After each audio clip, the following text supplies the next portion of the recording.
Welcome to Poland Daily History with me, Nicholas Richardson. In previous episodes, I've been discussing the Polish-Soviet War with my guest, the historian Dominik Szczęsny-Kostanecki. We've now reached the point in the war where a massive Soviet counterattack pushes the Poles and Ukrainians out of Kiev and all the way back to Warsaw. In April 1920, this East Ukrainian state that's the point when this state is ready to cooperate with Poland. So strengthened, reorganized, Poland being reorganized and strengthened by the Ukrainian ally could move forward. And that's the background of the so-called Kiev operation or the Kiev initiative. So Polish-Ukrainian troops, waving Polish-Ukrainian flags, Piłsudski and Petlura. But then again, everything changes very, very quickly in this year.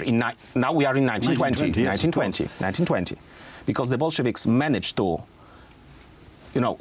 repel most of their enemies and to focus on Poland.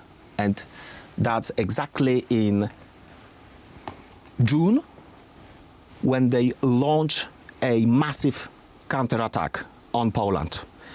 And now, when you look at the map of Europe, at this part of Europe, we cannot attack Poland using a front that represents a continuous line. No.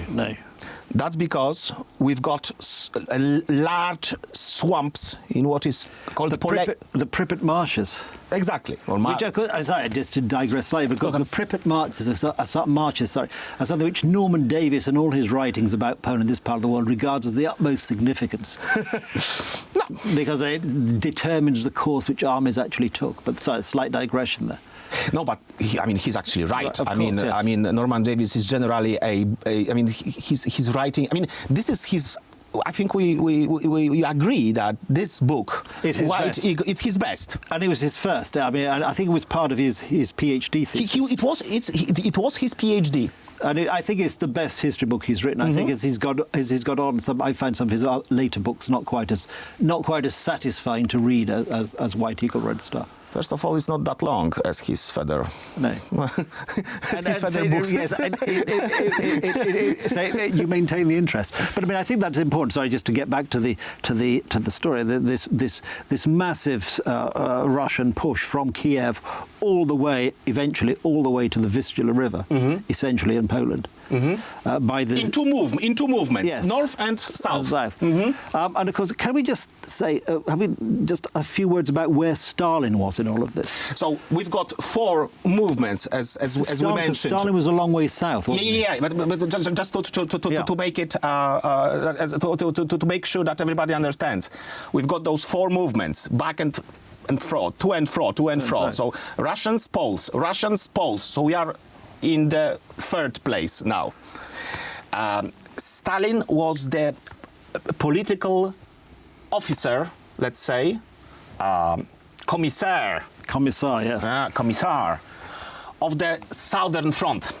And now, it's not that a priori the general, the one in command, or the political commissar is more important.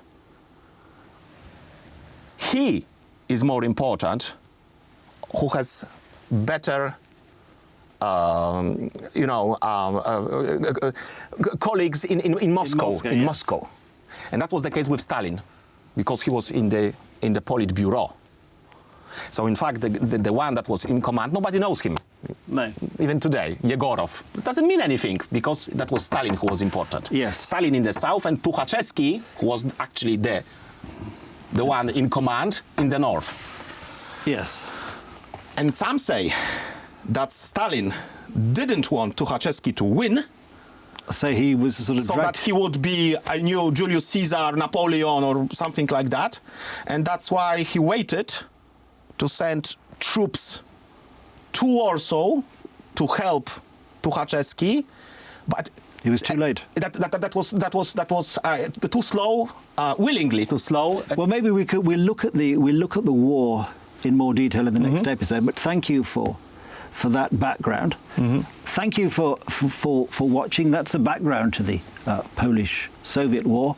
Join us next time where we go into the war in more detail.